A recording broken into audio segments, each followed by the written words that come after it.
કે ભોળી રે ભરવાડન હરીને એ વેચવાને હારી રે ભોળી રે ભરવાડન હરીને શરીએ શરીએ સાધ પાડે કે કોઈને લેવા મોરારી રે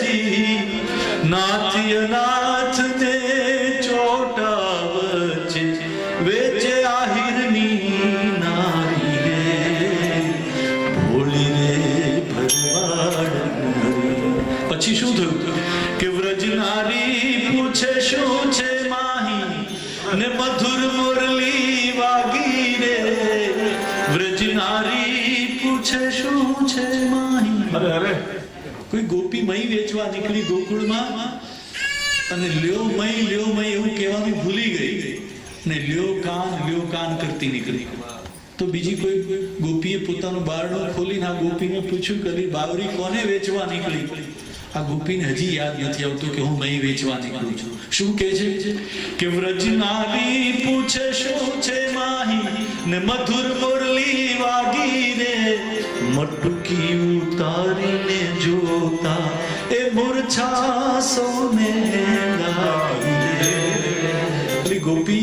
પેલી ગોપીને કહે છે કે હું તો કાનને વેચવા નીકળી તો પેલી ગોપી કે ક્યાં છે તારો કાન તો મહી વેચવા વાળી ગોપીએ મટુકી નીચે ઉતારી માથે અને કે આ રહ્યું અમારું કામ તો મહીની મટુકીમાં વાંસળી વગાડતા ભગવાન કૃષ્ણ બંને ગોપીઓને દેખાણ અને એટલે નરસિંહ લખ્યું કે ભક્તજનોના ભાગ્ય વ્રજમાં પ્રગટાય અંતર જામી રે દાસ લડાને લાડ લડાવે એ નરસૈયાનો સ્વામી રે ભોળી રે ભરવાડ આવું પ્રેમ ગોપીઓને વાંસળી સાથે હતો પણ એ પ્રેમમાં વાંસળીની સાથે ભગવાન કૃષ્ણ આટલી સરસ વગાડતા પણ રાધાને જે પ્રશ્ન છે વાંસળી સાથે એની વાત કંચનબેનના ગીતમાં છે બહુ સરસ વાત કરી છે કવિ સુરેશ દલાલ એમણે આ ગીત લખ્યું છે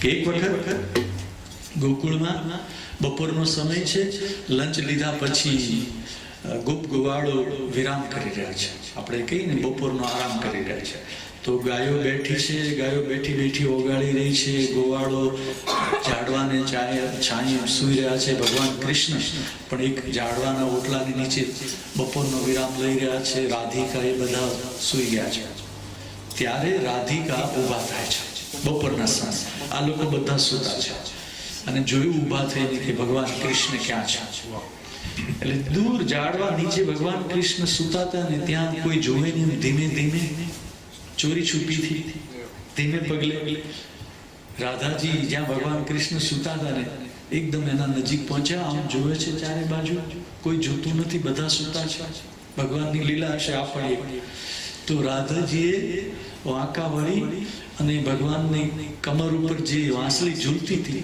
કમરમાં એ હળવેક દે રાધિકાએ લઈ લીધી કમર ઉપરથી વાંસળી લઈને છાતી સરખી દાબી હા શું તને પ્રેમ કર છે મારો વાલો એટલો બધો ભાવ છે રાધાને વાંસળીમાં પછી વાંસળીને લઈને બીજા ઝાડ નીચે ગઈ અને હવે વાંસળીને પ્રશ્ન પૂછે છે કે ભાઈ તારામાં એવું તે શું છે કે તને ભગવાન કૃષ્ણ આટલો બધો પ્રેમ કરે છે હું તો ઓતપ્રોત થઈ જાઉં છું આવું જ્યાં વાંસળીને કીધું ત્યારે વાંસળીને વાણી ફૂટી છે કવિ ફૂટ આવે છે વાણી અને વાંસળી રાધાને કંઈક સાંભળ રાધા આજે તને કહું મારા મનની વાત કે કેમ ગમું ઓલા કાનને એ તને કહું દિલ ખોલીને વાત કે હું કેમ ગમું છું પછી શું કહે છે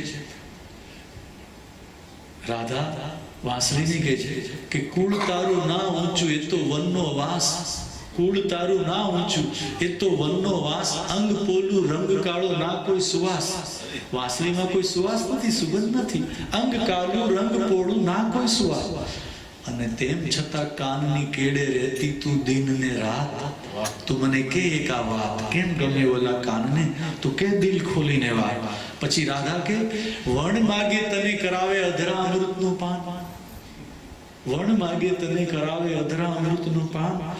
બેનો સમજો છો ને આ ગુજરાતી ભાષા, કે હજી આનું ગુજરાતી કરી દો? સમજાય છે ને? હા, બહુ સરસ. કારણ કે એક વખત આ કવિતા પૂછ્યા પછી ઘણા બધા કે વિનોદભાઈ તમે શુદ્ધ ગુજરાતી બોલતા હતા ને, કે સમજાતું નહોતું. તમને સમજાય છે ને કે વણ માગે તને કરાવે અધરા અમૃતનું પાન. એટલે રાધા એમ કહે છે કે તું કોઈ દિવસ માગતી નથી તોય તને ભગવાન ગમે ત્યારે તને વાંસળી વગાડે છે, એમ કહે છે. પછી તો કે તને સજાવે ફૂલના ગુચ્છે ને તારા મહી જ ગુલતા. ભગવાન કૃષ્ણ કેટલી વખત મારા તમારા જેવો ભગવાન કૃષ્ણને ફૂલ આપે ને તો ભગવાન એ ફૂલ વાંસળીને ચડાવે. હા, પછી વાંસળીને ફૂલના ગુચ્છથી સજાવે, એમ પણ કવિ કહે છે. પછી હવે રાધિકા શું કહે છે? હું પટરાણી તોય ન પામું તે પામે તું ત્રાર. એકદમ ખીજાઈ ગઈ રાધા. વાંસળી કે છે હું તો પટરાણી છું, મનથી વળી ચૂકી છું, કે હું પટરાણી તોય ન પામે તું પામે ત્રાર. આટલું બધું જયારે કીધું ને ત્યારે હવે રાધાને વાંસળી કે છે સાંભળ રાધા, સાંભળ રાધા, આજ તને કહું મારા મનની વાત, કે કેમ ગોમેલા કાનને એ તને કહું દિલ ખોલીને વાત. શું કર્યું? તો કે કાને વીંધું અંગડું આખું એના આસુર છે સાફ. હા, વાંસળી શું કહે છે કે કાને વીંધું અંગડું આખું એના આસુર છે સાફ, તોય કદી ફરિયાદ કરી નહીં કોઈને વાત, અધરા અમૃતના પાન નહીં વેદનાની છે આ. વાંસળી એમ કહે છે કે મને આખી વિંધી નાખી, મારા પણ જ હવે કઈ રહ્યું નથી મારામાં. અને વાંસળી એવું કહે છે કે શ્યામ તારી બંસી થઈને બજવું છે મારે, સૂર છેડવા કેવા ક્યારે એ જોવાનું તારે. એટલે વાંસળીની આટલી બધી શરણાગતિ જ્યારે રાધિકાએ સાંભળી ત્યારે રાધાનો જે અહમ હતો ને ઓગળી ગયો. રાધાને એમ થયું ઓહો, મને તો ખબર છે કે હું રાધિકા છું, કેટલા કામ હું કરું છું, અને આ વાંસળીને તો કઈ ખબર જ નથી કે હું કોણ છું. માત્ર રાધા જ્યારે કૃષ્ણ ફૂંક મારે ત્યારે એ વાગે છે, એનો અહમ આખો ઓગળી ગયો છે. વાંસળી જેવું કઈ રહ્યું નથી, એટલે ભગવાન કૃષ્ણ એમને અધરામૃતનું પાન કરાવે છે. મિત્રો, મને ને તમને પણ, આપણને બધાને પ્રોબ્લેમ ક્યાં છે? અહમ. આપણને બોલાવ્યા ઘરમાં, બરાબર ના બોલાવ્યા, બરાબર માન નથી રાખતા, બધું સન્માન નથી કરતા, આપણો બધો અહમ છે. અહમના આપણા બધા પ્રશ્નો છે. પણ ભગવાનનો ખોરાક છે અહમ. જેટલો અહમ નીચે જશે ને એટલું ભગવાનની નજીક આપણે જવાશે. હા, એટલે નરસિંહ કીધું કે આ વાંસળી વાગતી ત્યારે શું થતું? આ રૂડીને રંગી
ખટક ખટી